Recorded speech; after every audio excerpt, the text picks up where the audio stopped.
Well, nearly half of all women carrying a certain gene for mutations will go on to develop lethal breast cancer or ovarian cancer. But the new research has discovered a new method to isolate those dangerous mutations. Marty Salt reports.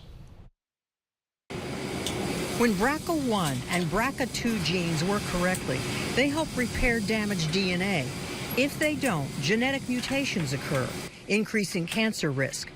Groundbreaking research is studying BRCA gene mutations in the lab to find ways to counteract them. So basically, we kind of create a particular mutant, and then which is defect the ubiquitination activity of BRCA1, and then basically knock down the activity of BRCA1. It's critical for scientists to understand why these genes mutate and how to counteract the resulting effects. And if this is really bad, that indicating,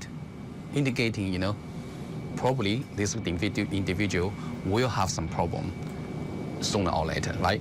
Because of BRCA's deadly reputation, women often opt for pre-emptive radical mastectomies to minimize risk.